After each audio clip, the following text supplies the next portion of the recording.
My name is Lynn Patterson, and I currently serve as KSDAR parliamentarian. And I'm Laura Kaiser, serving as the KSDAR Bylaws Chair. We're so glad you're visiting our virtual meetings presentation.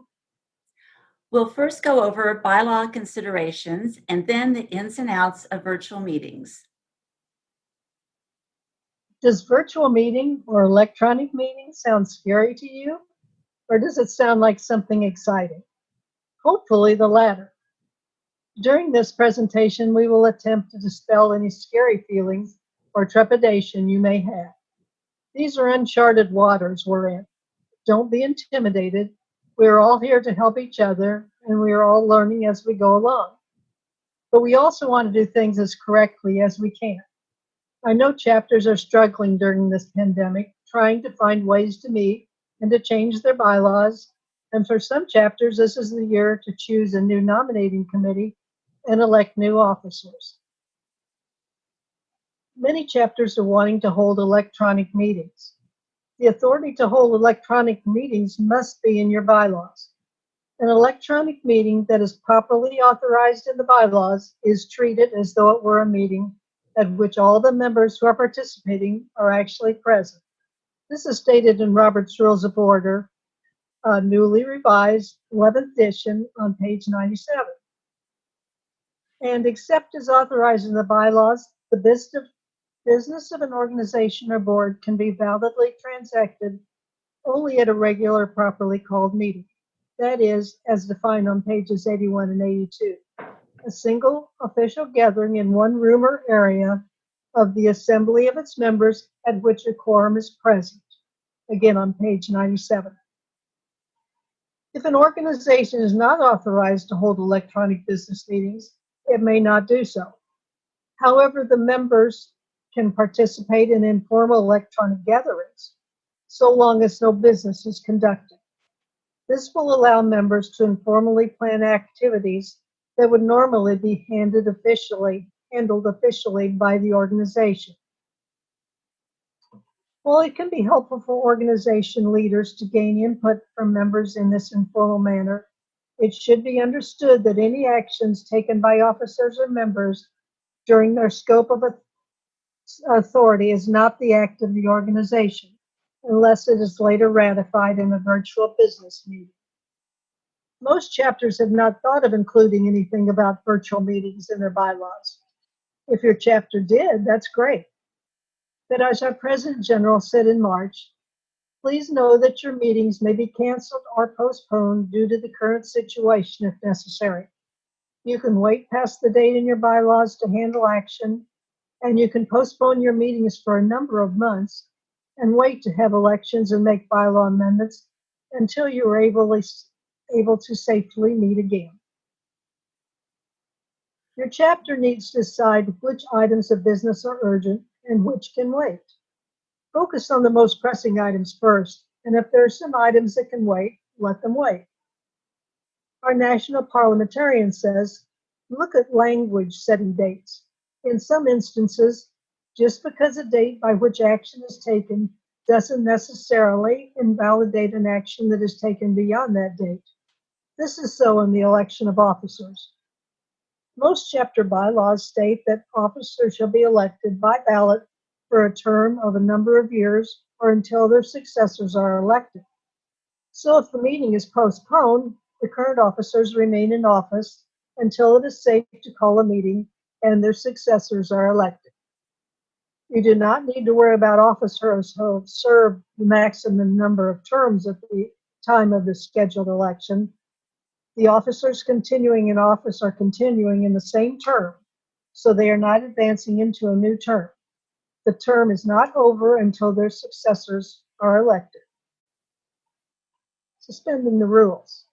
The question being asked is, and this is an example, the bylaws require next year's budget to be adopted at the April meeting. Since we won't have an April meeting, can we suspend the rules to adopt the budget at the May meeting? The rules do not need to be suspended. In this situation, there is no need to suspend any rule. If the chapter is not able to adopt a budget at the time prescribed in the bylaws, It has the duty to adopt it at the next possible meeting. Remember, bylaws cannot be suspended, only standing rules and special rules. Things to look for in your bylaws. Look at your bylaws to see if there is an alternative way in which decisions can be made. Do the bylaws include emergency meetings? Maybe they give authority to the executive board to make decisions for the chapter between meetings. And if so, do they have general supervision or do they have all supervision between meetings?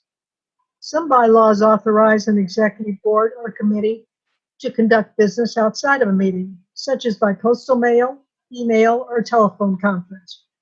Another idea coming from national was to look at your state's nonprofit statutes concerning emergency powers and emergency temporary bylaw amendment provisions during catastrophic events.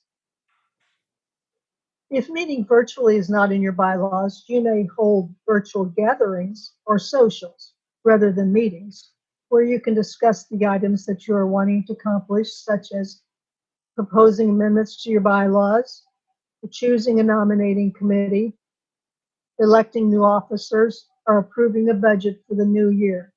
And this is just discussing those items, not taking action on them. An idea which could work for chapters that need to get these items accomplished would be to have a combination of an in-person meeting and a virtual meeting. This would be a meeting with electronic participation. There's a difference between electronic participation in a meeting and meeting electronically. With electronic participation, the meeting is held at a physical location and members may participate either in person or electronically. In an electronic meeting, there is no location for members to meet in person. All participation is electronic. For an electronic participation meeting, the regent and recording secretary and other officers would usually be at the physical location. Those members meeting in person need to meet the quorum set in the bylaws. The meeting would be called as it is stated in your bylaws. That could be by the regent, or maybe your bylaws say by a number of members of the board. Notice would be given as stated with the number of days required. A number of members meeting the quorum will meet in person with social distancing and wearing masks. The rest of the members would join the meeting virtually. All members would be able to discuss the issues on the agenda. It is important that all voices are heard. Only the members actually present would be able to vote. The members who are meeting virtually might raise awareness of an issue with the item being discussed, and a person who is meeting in person could follow up with this with a motion if they agree. In this way, all members will be able to be at the meeting, either in person or electronically, and will know what the chapter will be doing. I believe this will work for executive boards as well as chapter meetings. On electing officers, if only one person is nominated for an office and your bylaws authorize that it may be by voice vote, you will be able to do that in the electronic participation meeting with a quorum present in person. If you need to elect officers by ballot, you might, without objection, have one member as the teller chosen by unanimous consent. All members would call their choice to that designated teller who would count the ballots and give a teller's report at the next meeting. This would not be anonymous voting, which ballot voting is, but there would only be one person who would know how the members voted. There are also different platforms for ballot voting that can be used that may have a cost associated with them. I know some chapters have gone ahead and had virtual meetings without the authority to do so in their bylaws. For the decision made at those meetings, be sure to ratify the actions made during those meetings as soon as your chapter is able to have a general in-person meeting again. It would be a good idea for the recording secretary to add a list at the end of the meeting minutes of the actions from the meeting that will need to be ratified. From Robert's Rules of Order on limitations on ratification, An assembly can ratify only such actions as its officers, committees, delegates, or subordinate bodies as it would have had the right to authorize in advance. It cannot make valid a voice vote election when the bylaws require elections to be by ballot, nor can it ratify anything done in violation of procedural rules prescribed by national, state, or local law, or in violation of its own bylaws, except the provision for a quorum in the bylaws did not prevent it from ratifying action taken at a meeting when no quorum was present. And that's in Robert's Rules on page 125. When you're able to meet again in person, be sure to get the bylaws amended so that the chapter has the authority to conduct virtual meetings. Some of the things to consider when preparing the bylaw amendments would be: 1, if the meetings are to be virtual, who can determine that the meeting will be virtual? 2, should we allow others to join an in-person meeting virtually? 3, should virtual meetings only be held in emergencies? And 4, how do we deal with ballot voting? These additional rules may be placed in the bylaws, adopted as special rules of order or standing rules, or contained in instructions from a superior body, such as the executive board or committee. These additional rules depend on many factors, such as the number of members in the chapter, the complexity of the business to be transacted, the need for confidentiality in the proceedings, and the funds available. And now Laura is going to talk about virtual meetings. I'm going to cover the ins and outs of virtual meetings. Virtual meetings can be dynamic, fun, and inclusive, but you must always remember to protect the rights of the members. Virtual meetings are a great way to involve those who might not be able to attend in person. You can also have presentations outside of meetings for added training and knowledge. Virtual meetings also give you the ability to engage out-of-town speakers. As previously mentioned, they must be in your bylaws, or else the meeting is a gathering, not an actual meeting. And any actions taken must be ratified when you have your next in-person meeting. There is no end date as to when items adopted unofficially can be ratified. And a note to chapters, Lynn and I mentioned, and I wanted to repeat, to make sure you're keeping a list of any actions that need to be ratified later. These should be in your minutes. This does not limit you from having presentations and updates from officers and committees, informational things. What is the difference between an authorized electronic/virtual meeting and one that is not authorized, and what features are required? Robert's Rules of Order, newly revised, states, quote, "A group that holds such alternative meetings does not lose its character as a deliberative assembly, so long as the meetings provide, at a minimum, conditions of opportunity for simultaneous oral communication among all participating members equivalent to those of meetings held in one room or area." And that was on page 97 of the 11th edition. Simultaneous oral communication, it's AURAL, means that they have to be able to hear each other at the same time. A deliberative assembly means the group is authorized to make decisions on behalf of the organization. Under such conditions, an electronic meeting that is properly authorized in the bylaws is treated as though it were a meeting at which all members who are participating are actually present. And that is on page 97, 11th edition of Roberts. Those are the requirements for an electronic meeting authorized in your bylaws to be considered a deliberative assembly. If not authorized in the bylaws, it's an informal electronic gathering. While it can be helpful for an organization's leaders to gain input from members in this informal manner, it should be understood that any actions taken by officers or members beyond their scope of authority is not the act of the organization unless it is later ratified in a valid business meeting. And note, the assembly can only ratify what it could have authorized in advance. You can't go beyond your scope. Next, you'll need to select a platform or the type of electronic meeting or software used. Here are some considerations for selecting a platform. Everyone needs to be able to hear each other simultaneously. Some call-in features may be a long-distance phone call, and members may incur a cost. Zoom is very easy to use, and the 40-minute version is free. The Pro version is about $16 a month with taxes and provides unlimited time, and it provides call-in phone numbers with the same time zone. Think about voting. If your bylaws require ballot voting for something, that means it has to be anonymous. If you're strictly taking a non-ballot vote, you can use Zoom's raising a hand feature or its poll feature, and many other platforms have similar features.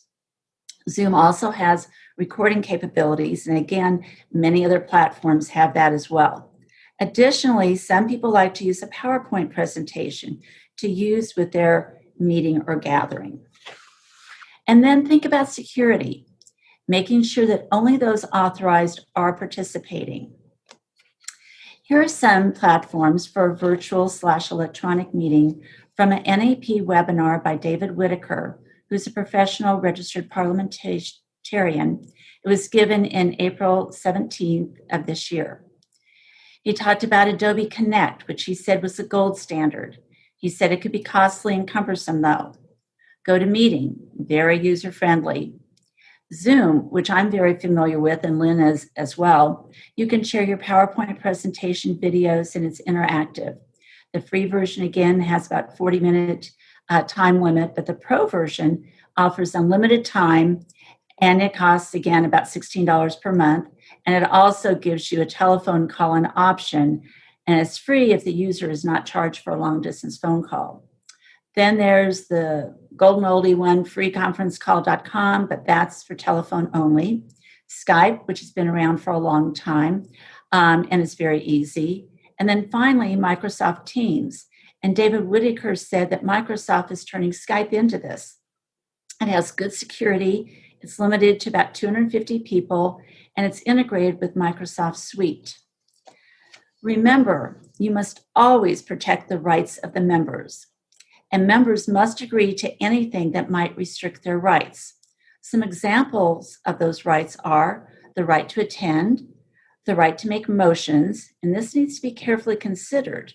Say if a member is calling in and not on their computer, how will they see the motion? Will it be verbally only or auditory? You might also want to use a different platform for voting.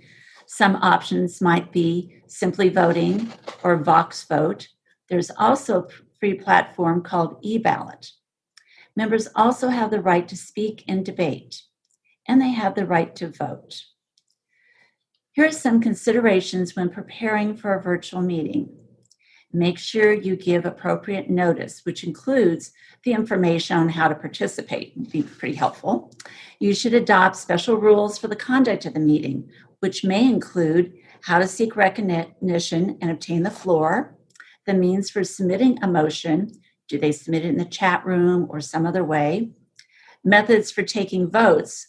If your bylaws call for ballot voting, that means anonymous, so you have to take that into consideration.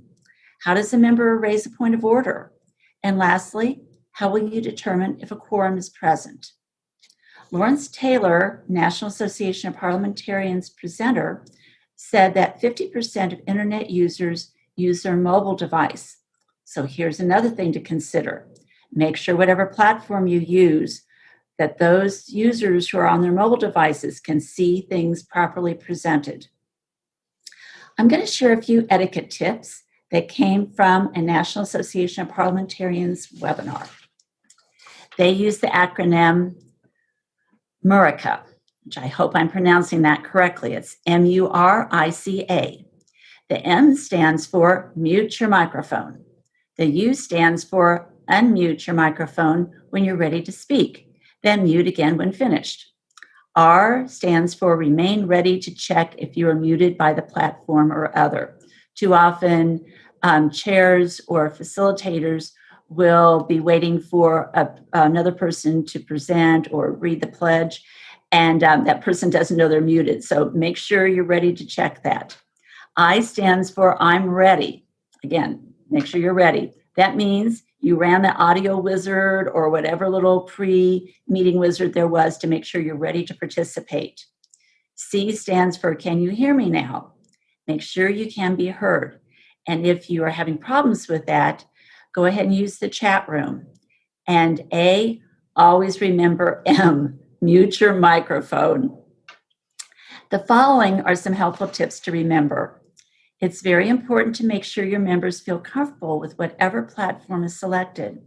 Offer several test times for them to practice and work out the kinks. Knowing that not everyone's going to take advantage of that, also suggests that members sign on early to have time to correct any problems they may have. And audio problems are the most common. Realize that many platforms use up a lot of your computer CPU. Close other programs during this time so they're not running simultaneously, such as your email account. And mention this to your members. Give your members a list of instructions for the chosen platform. And if any members are joining entirely by phone, make sure and give them instructions specific to phone use, such as how they raise their hand or how they will mute themselves. And this is really important. Have an assistant to help you during the meeting, especially monitoring any hands that are raised or comments typed in the chat room.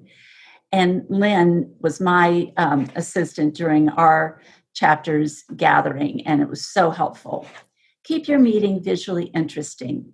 Some chapter regions will use a PowerPoint presentation, or you could use a Word document with all items embedded.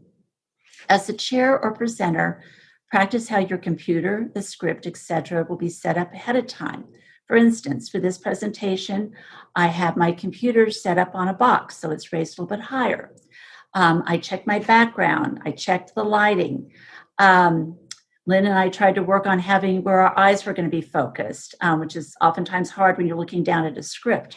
But it can be disconcerting for viewers to see your eyes focused far off to the side or down all the time.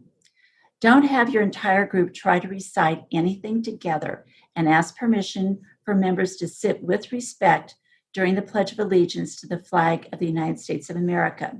Microphones vary, and you will hear a garbled mess if everyone tries to recite or sing something together. If members stand during a portion of your meeting, the camera will just pick up your midsection, which most of us would not like to have happen. On the DAR members' website, there are some excellent resources about remote meetings and socials and teleconferencing. And you'll see the URL off there to the left. And this is actually under the DAR leadership training section. And then you can find this link to the remote meetings and socials. So what is shown here is the top part of the page. I have some slides that depict the other parts.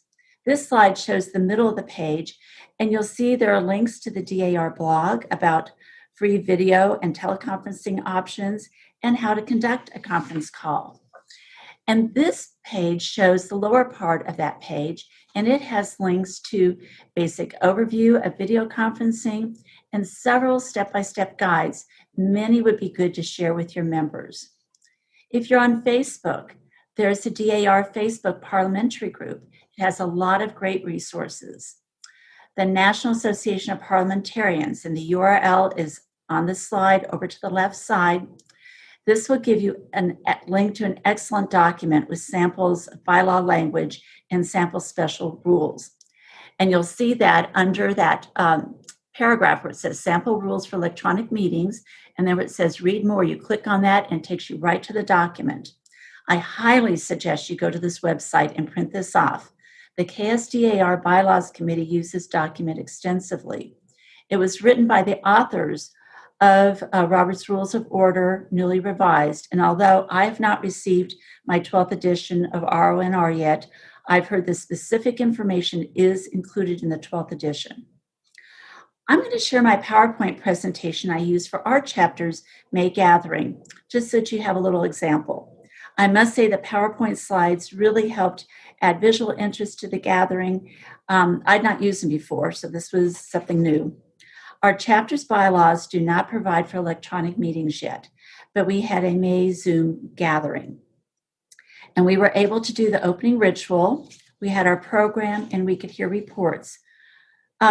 We just will have to approve our minutes at another time. The screen was visible before the start of the gathering, and participants were given further instructions before the start of the gathering. Lynn Patterson, my chapter parliamentarian, monitored the participants section for raised hands, and she monitored the chat room. The participants were given instructions on how to participate. This screen appeared just before the meeting started, so it was a nice little thing for them to see. And then our gathering started in its normal way with the opening prayer. And then all participants were muted except the speaker, and everyone remained seated during the pledge to the flag of the United States of America. The American's Creed was read. And obviously I left this up there when the whole thing was read. And then for the national anthem, everyone was muted except the members singing. We then had our President General's message. And I was able to embed a video of our President General in my PowerPoint slide and play the presentation during the Zoom gathering. It was really wonderful for our members to actually hear from her. Then the program presenter took over and shared his screen. He joined us from Lawrence, and everyone really enjoyed his presentation. We always have a Did You Know moment, and that was presented by our DAR Museum Outreach Chair, who happens to be a DAR Museum docent, and she lives in Virginia. She was able to show wonderful pictures of our beloved DAR headquarters and museum and pictures of the docents in action. I think our members enjoyed this gathering and the presentation. A special note, at the time of this presentation that we put it together, Lynn and I only had the 11th edition of Robert's Rules of Order newly revised. The 12th edition has been released, and that's the version you should use. We hope you feel more confident now. We're in uncharted waters, and we are in this together. And we can do it. Thank you for joining us.